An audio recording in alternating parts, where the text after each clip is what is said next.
Another issue, big one, is immigration. As Vice President, you were tasked with addressing the root causes of migration in southern countries and Northern part of Central America. the northern part Yeah. of Central America that affects the southern border of the U.S.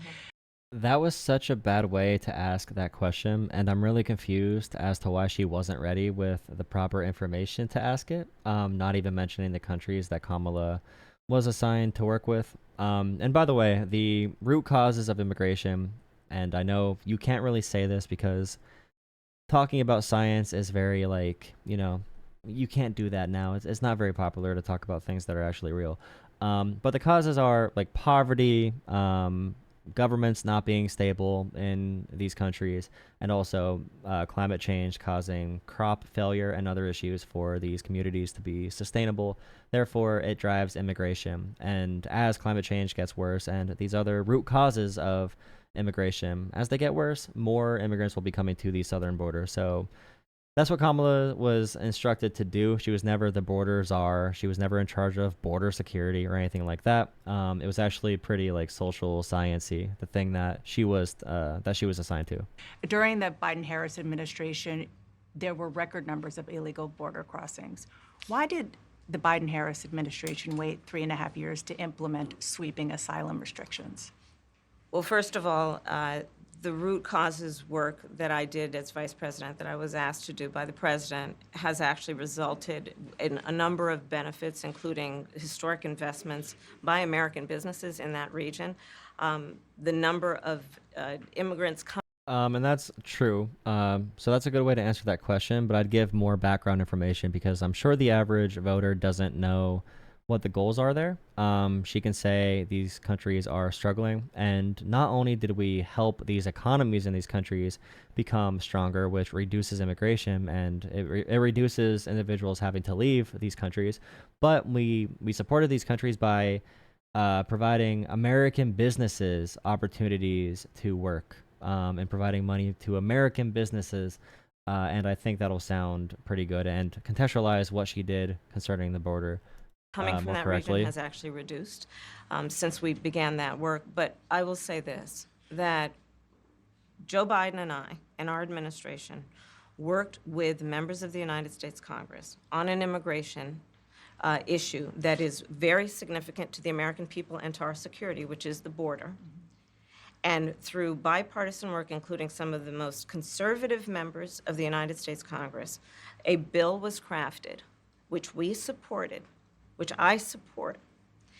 And Donald Trump got word of this bill that would have contributed to securing our border, and because he believes that it would not have helped him politically, he told his folks in Congress, don't put it forward. He killed the bill. A border security bill that would have put 1,500 more agents on the border. And let me tell you something, the Border Patrol endorsed the bill.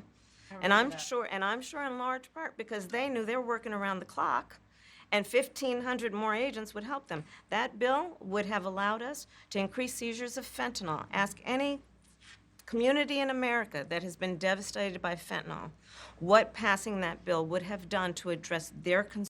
Okay, so here, when you go down the list of what Donald Trump did wrong in blocking this bill, when you say the Border Patrol Agency endorsed it, you have to reemphasize they're working around the clock. Donald Trump killed the bill that would help them. Talking about fentanyl. So Donald Trump, with all these communities, Donald Trump killed the bill that would help these communities. Keep on saying Donald Trump killed the bill. The repetition really does matter. It pounds in the point. And I think she did well here, but you can pound in the point so much better and more concise. Just keep saying Donald Trump killed this bill. If immigration is such an issue, and it is affecting the American people, why did Donald Trump kill the bill for political purposes? Concern and a pain that they've experienced. So you would push that legislation again. I just want to Not ask only about push it, I will make sure that it comes to my desk and I would sign it. just one other question about something that you said in 2019 when you first ran. There was a debate. You raised your hand when asked whether or not the border should be decriminalized. Do you still believe that? I believe there should be consequence. We have laws that have to be followed and enforced. that address and deal with people who cross our border illegally, and there should be consequence. And let's be clear, in this race, I'm the And right here, this is another term that will not be received well by the public because it sounds bad, and it should probably stay in academia and with policy analysts and legal professionals. Decriminalization does not make something legal exactly, but it makes you legally approach something in a different way. So if someone crosses the border, if you decriminalize it, you wouldn't say this person is instantly a criminal just by product of them crossing the border. That's what Kamala said before. That doesn't mean there's zero penalties for crossing the border illegally. It just wouldn't make it a criminal violation, and that changes how legal proceedings go. That probably makes an asylum process more clear and more concise. But she can't really get into that because the American public's gonna hear decriminalize, and it's gonna be like, oh, you wanted them to come in illegally? It's like, no, it's a lot more complicated than that. But I don't know if getting into the nuance is worth it from the perspective of this rhetorical approach. illegally, and there should be consequence. And let's be clear, in this race, I'm the only person who has prosecuted transnational criminal organizations who traffic in guns, drugs, and human beings. I'm the only person in this race who actually served a border state as Attorney General to enforce our laws, and I would enforce our laws as president going forward. So I do like the pivot away from that. You can't really describe what decriminalizing does in this context. Pivoting away from that and going back to her record, this will play well to viewers. This will play really well to viewers. And it makes her seem like the prosecutor against the gangs, like she's trying to present it as.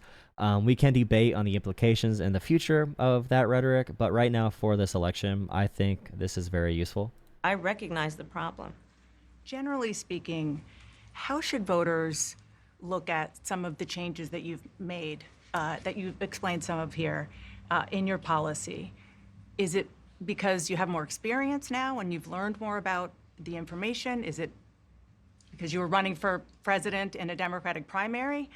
And should they feel comfortable and confident that what you're saying now is going to be your policy moving forward? Dana, I think the most important and most significant aspect of my policy perspective and decisions is my values have not changed. You mentioned the Green New Deal. I have always believed, and I have worked on it, that the climate crisis is real, that it is an urgent matter to which we should apply metrics that include holding ourselves to deadlines around time. We did that with the Inflation Reduction Act. We have set goals for the United States of America and by extension the globe around. Right now, she's essentially saying, I have ideals and idealism, but there's also pragmatism involved, and I will do pragmatic policies that reach consensus and bipartisan support in order to, go to my ideals and support things like Green New Deal type stuff, like fixing the immigration system. I still believe in all of these things, but in different contexts, you can discuss it in different ways. In the end, this is my outcome, and I will work with everyone to find solutions on it. This is what I believe. My values haven't changed. She's trying to express that here. I think that's a decent way to approach it. She's not going to be able to run from the flip-flopping. And a lot of politicians do that. And I keep bringing up how like Donald Trump is pro-choice now, pro-child tax credit. He wants to mandate insurers. Trump wants to, his entire presidency wanted to take away the Obamacare, where you have to have insurers cover pre-existing conditions, but now he wants to mandate insurers to cover IVF treatments.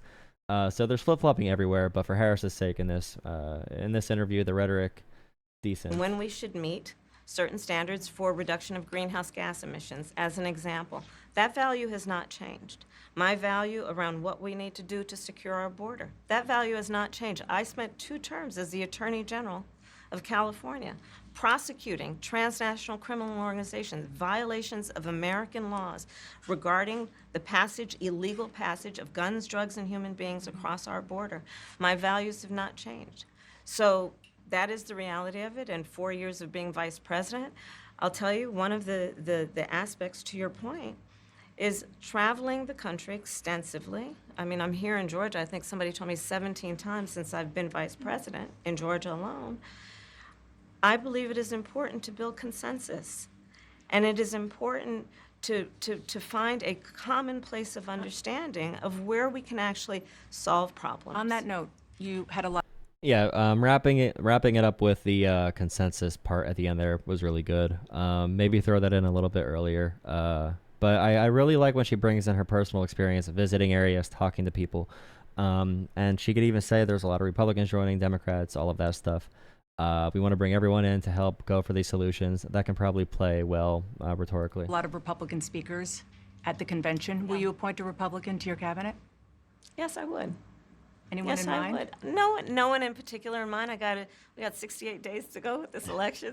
Man, ask Donald Trump this question. It'll be Tulsi and RFK and Elon Musk. So I'm not putting the cart before the horse, but I would. And JD Vance and Donald Trump. Yeah. I think it's really important. I have spent my career inviting diversity of opinion. I think it's important to have people at the table when some of the most important decisions are being made that have different views, different experiences. And I think it would be to the benefit of the American public to have a member of my cabinet who was a Republican. I want to ask you about your opponent, Donald Trump. Okay. I was a little bit surprised. People might be surprised to hear that you have never interacted with him, met him face to face. That's going to change soon. But what I want to ask you about. Yeah, because Donald Trump tried cooing the government and protested the peaceful transfer of power. Is what he said last month. He suggested that you happened to turn black recently for political purposes, questioning a core part of your identity. Yeah. Any? Same old tired playbook. Next question, please. That's it? That's it. Okay. Let's talk about some foreign policy issues that would be on your plate if you become. Really good answer. That's been the tone of the Harris campaign. We're not going to get into race and gender. Let the Trump campaign sound really bad about these issues. They're going to keep on yelling and being weird and racist. We're not going to talk about it. We understand the implications of her being a black woman, woman of color. And we see the sexism and Donald Trump literally sharing memes talking about Kamala giving oral sex, and that's how she got her way to the top, of course.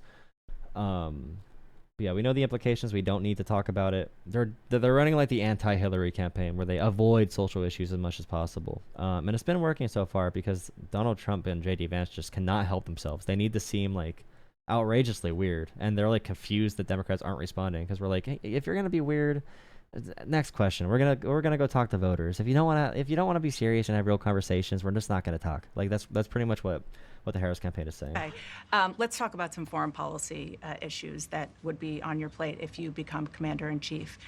President Biden has tried unsuccessfully to end the war between Israel and Hamas in Gaza. He's been doing it for months and months, along with you. Would you do anything differently? For example, would you withhold some U.S. weapons shipments to Israel? That's what a lot of people on the progressive left want you to do. Let me be very clear. I'm unequivocal and Shout out to Tim Walz sitting here. Shout out to Tim Walz not being asked any questions until the end. Let me be very clear. I'm unequivocal and unwavering in my commitment to Israel's defense and its ability to defend itself. And that's not going to change. But let's take a step back. October 7, 1,200 people were massacred. Many young people who were simply attending a music festival. Women were horribly raped. As I said then, I say today, Israel has a right to defend itself. We would. And how it does so matters. Far too many innocent Palestinians have been killed. And we have got to get a deal done. We were in Doha. We have to get a deal done. This war must end. And in the meantime, and we must get a deal that is about getting the hostages out. I've met with the families of the American hostages. Let's get the hostages out. Let's get the ceasefire done. but no change in policy in terms of arms and so forth. No, we have to get a deal done. Dana, we have to get a deal done. When you look at the significance of this to the families, to the people who are living in that region, a deal is not only the right thing to do to end this war, but will unlock so much of what must happen next. I remain committed since I've been on October 8 to what we must do to work toward a two-state solution, where Israel is secure and in equal measure, the Palestinians have security and self-determination and dignity. On that last topic, I really am conflicted what the exact best messaging is on that topic, so I'm not going to comment. It's really hard to say what will play the best, and that's a different that's a different conversation from what is morally correct or from what is the most pragmatic when it comes to policy.